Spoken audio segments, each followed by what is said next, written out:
এবার সই নকল করে আসত একটি বিলাসবহুল রিসর্টের মালিকানা থেকে এক চিকিৎসককে বেদখল করার অভিযোগ, যে ঘটনায় নাম জড়ালো বীরভূমের তৃণমূল নেতা অনুব্রত মণ্ডল এবং বিকাশ রায়চৌধুরীর। অভিযোগ, এই দুই দাপুটে তৃণমূল নেতার নাম করে এই কাজ করেছেন বোলপুরের এক চার্টার্ড অ্যাকাউন্টেন্ট অপূর্ব মুখোপাধ্যায় এবং ব্যবসায়ী সব্যসাচী মণ্ডল।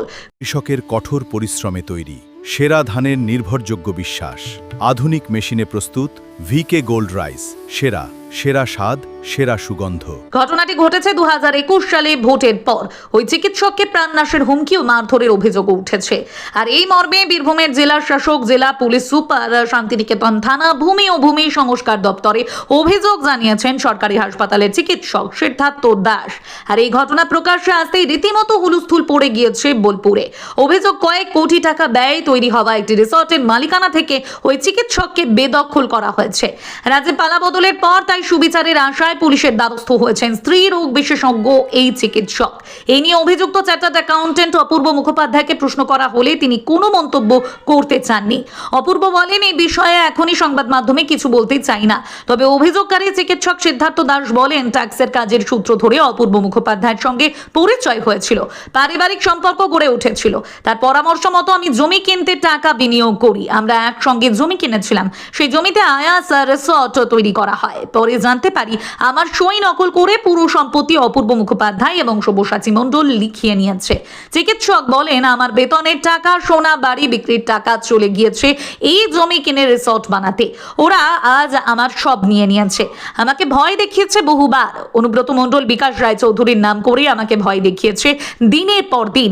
আমি রিসর্টের মালিকানার জন্য গেলে মারধর করা হয়েছে। আমি কোথাও অভিযোগ জানাতে যেতে পারিনি। 3.5 কোটি টাকার বেশি আমি লগ্নি করেছি। চিকিৎসকের অভিযোগ অনুযায়ী 2017-18 সালে দফায় দফায় শান্তিনিকেতনের সায়র বিথি পার্কের পশ্চিম দিকে প্রায় 18 কাটা শ্যামবাটি মৌজা JL নম্বর 67 জমি কেনেন তিনি এবং অপূর্ব। সেই জমি 11 কাঠা চিকিৎসক সিদ্ধার্থ দাসের নামে এবং বাকি 7 কাঠা ছিল চার্টার্ড অ্যাকাউন্টেন্ট অপূর্ব মুখোপাধ্যায়ের নামে। সেখানে 2021-22 সালে তৈরি হয় আয়াস নামে 17টি ঘর ও সুইমিং পুল সহ বিলাসবহুল একটি রিসর্ট। আর এই জমি কিনতে ও রিসর্ট তৈরি করতে বেশ কয়েক দফায় মোট 3,61,18,000 টাকা দিয়েছিলেন চিকিৎসক সিদ্ধার্থ দাস। সেই টাকা কখনো নগদে, কখনো চেক মারফত, কখনো বা সরকারি ব্যাংক ট্রান্সফারের মাধ্যমে দিয়েছিলেন। আর ব্যাংক থেকে টাকা তুলেছিলেন সব্যসাচী মণ্ডল, নীলকান্ত মণ্ডল এবং সুভাষ দত্ত। তার আরও অভিযোগ, রিসর্ট উদ্বোধনের কিছুদিন পর তিনি জানতে পারেন তাকে সম্পত্তি থেকে বেদখল করা হচ্ছে। সেই সময় তিনি দাবিদার হিসেবে গেলে তার উপর চড়াও হয় সব্যসাচী মণ্ডলের লোকজন। চিকিৎসককে মারধর করা হয় বলেও অভিযোগ। পরে তিনি জানতে পারেন তার সই নকল করে রিসর্টটি হাতিয়ে নেওয়া হয়েছে।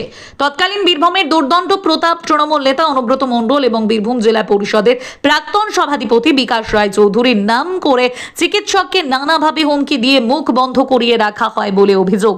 সে সময় পুলিশ তার অভিযোগ নিতে অস্বীকার করেছিল বলে দাবি করেছেন সিদ্ধার্থ দাস। উল্লেখ্য, ওয়ার্ল্ড হেরিটেজ শান্তিনিকেতনে সারা বছর হাজারো পর্যটকের আনাগোনা। তাই এখানে ব্যাঙের ছাতার মতো গজিয়ে উঠেছে হোটেল, রিসর্ট, রেস্তোরাঁ, হোমস্টে। কিন্তু আস্ত একটি রিসর্টের মালিকানা থেকে বেদখলের অভিযোগে হুলস্থুল পড়ে গিয়েছে বোলপুর শান্তিনিকেতনে। চিকিৎসক জানিয়েছেন 2021 সালে ভোট পরবর্তী হিংসার শিকার হয়েছিলেন তিনি। কখনো ফোনে, কখনো বেনামি চিঠি দিয়ে প্রাণনাশের হুমকি দেওয়া হয়েছে তাকে। এই মুহূর্তে আয়াস রিসর্টটি সব্যসাচী মণ্ডলের স্ত্রী লাবণী সাহা ও অপূর্ব মুখোপাধ্যায়ের মা উষারানী মুখোপাধ্যায়ের নামে রয়েছে বলে জানান চিকিৎসক। আর এই সমস্ত ঘটনা তুলে ধরে বীরভূমের জেলার শাসক ধবল জৈন, জেলা পুলিশ সুপার বিদিত রাজ বন্দেশ, শান্তিনিকেতন থানার ওসি, বোলপুর ভূমি ও ভূমি সংস্কার আধিকারিকের কাছে অভিযোগ করেছেন চিকিৎসক সিদ্ধার্থ দাস। তিনি আরো বলেন, রাজ্যে পালাবদল ঘটেছে, নতুন সরকার এসেছে। আমি আশাবাদী সঠিক বিচার পাবো। আমি প্রফেশনাল হচ্ছে ডাক্তার, আমি গাইনোকোলজিস্ট। আমি সরকারি চাকরি করি, আবার প্রাইভেট প্র্যাকটিস করি। যে সেই সূত্রে ট্যাক্স ফাইল বানানোর জন্য অপূর্ব মুখার্জির কাছে যেতে হয়। সর্বমঙ্গলা মিষ্টি দোকানের পাশে একজন ডাক্তার বলে ওখানে আমি বানিয়েছি। সেখানে বানাতে যাই, যাওয়ার পর পরিচয় হয়। পরিচয় হতে হতে একটা অন্তরঙ্গ বন্ধু, ফ্রেন্ডশিপ যাকে বলে, বা বিশ্বস্ত জুগার হয়। উনি কথা বলতেন, করতেন, যাই হোক। এটা করতে করতে উনি বলেন, এই টাকা আপনি কি করবেন? মাটি জমি কিনে রাখুন, তাহলে আপনি ব্যাংকে থেকে বেশি ইন্টারেস্ট পাবেন। তাই আমি বলছি আমি তো ট্যাক্স দিচ্ছি, অসুবিধা কিছু নাই। বলছে আপনি জমি কিনে রাখলে ক্ষতি কী, ট্যাক্সে তো জমি কিনলে ক্যাপিটাল গেন হবে, আপনার অসুবিধা হবে। তারপর ওই করতে করতে আমি ওই সায়রবীথি পার্কের অপোজিট দিকে, ওই উত্তর দিকে একটা 8 কাঠা জমি কেনা হয়। সেখানে 6 কাঠা আমার বাবা মায়ের নামে ছিল, আর বাকি 4 কাঠা 8 কাঠা কেনা হয়। তা সেখানেও পরবর্তীকালে দেখা যায় যে বাবা মায়ের জমিটা যেহেতু বাবা মা কিনে আমাকে দানপত্র করে দিয়েছিল, সেই জায়গায় জমিটা উনি পরে বিক্রি করতে পারেননি, কিন্তু 8 কাঠা জায়গাটা উনি ওনার নামে যেটা কেনা হয় সেটা আমার টাকা দিয়েই কেনেন উনি। পরে বোঝা গেল এগুলো, প্রথমে তো বিশ্বাসের জন্য বোঝা যায়নি। তারপরে আসল যে জায়গা, সে আয়াস রিসর্ট যেটা তৈরি হয়, যেটার সাপেক্ষে আমাদের মেন গোলমাল, আয়াস রিসর্ট যেটা, সেটা 18 কাঠা জায়গার ওপরে তৈরি করা হয়। ওই 18 কাঠা জায়গার মধ্যে 11 কাঠা সামথিং আমার ছিল, আর 7 কাঠা সামথিং ওনার ছিল, এরকম 6 কাঠা সামথিং।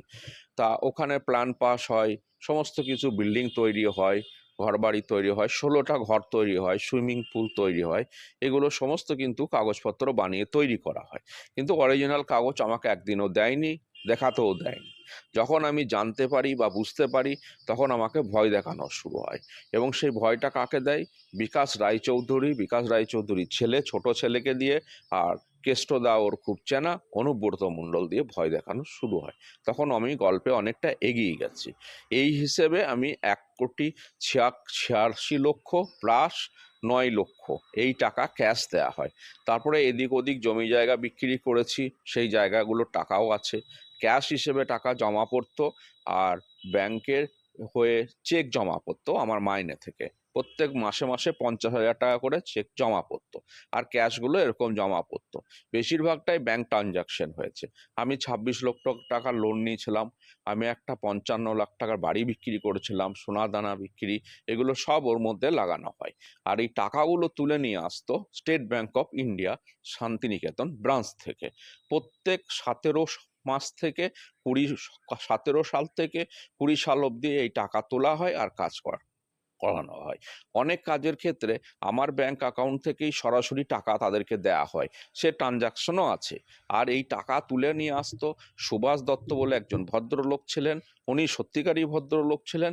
আর সব্যসাচী মণ্ডল তুলতো, আর নীলকান্ত মণ্ডল, এরা টাকাগুলো তুলে নিয়ে আসতো ব্যাংক থেকে। সেখানে সমস্ত কিছু ডকুমেন্ট আমার তোলা আছে।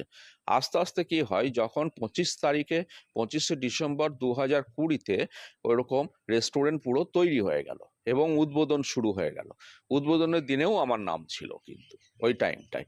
আর তারপরে দেখছি উদ্বোধন হয়ে গেল, আমাকে ওই মেরে তাড়িয়ে দেয় ওই শেখর মণ্ডল।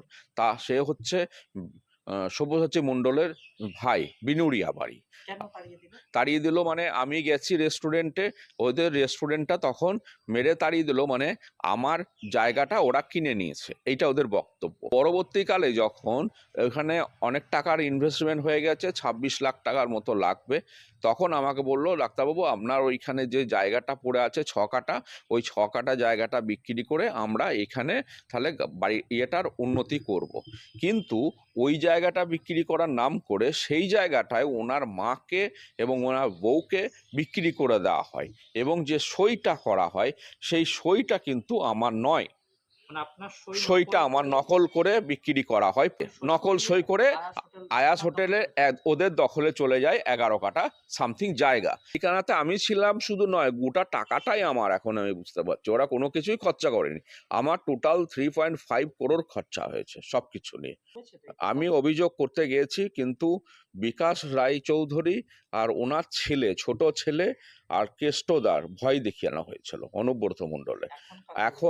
এখন আমাকে বহুবার ভয় দেখিয়েছে, বেনামে চিঠিও এসেছিল 2-1 বার, বহু লোক দিয়ে ফোনও করানো হয়েছিল বেনামে। এখন আমি কিছু সংখ্যক স্বনামধন্য ব্যক্তিদের কাছে আমি এই আবেদনটা করেছি। এক হচ্ছে আমাদের সিউড়ির ডিএম, ডিস্ট্রিক্ট ম্যাজিস্ট্রেট, আইসি, পুলিশ অফিসার যিনি আছেন শান্তিনিকেতন, পুলিশ সুপারিনটেন্ডেন্ট যিনি আছেন, এদেরকে আমি কিছু আমার লিখিত বয়ান, টোটাল ডিটেলস আমি লিখে বাই পোস্টে চিঠি করেছি। আয়াস হোটেল দখল করা থেকে শুরু করে কিভাবে টাকা নিয়েছে, কিভাবে আমার আমার কাছ থেকে আমার সব কিছু চলে যাওয়ার পরেও আমার কাছ থেকে অ্যাকাউন্ট থেকে টাকা উঠেছে অনেক, এগুলো সবই আমার ডকুমেন্টে আছে। আমাকে চাইলে দেখাতে বললে আমি পুরো ফাইল বের করে দেখাবো। নতুন সরকার আসলে কতটা আশাবাদী ফেরত? আমি নতুন সরকারের ওপরে পুরোটা আশাবাদী আছি।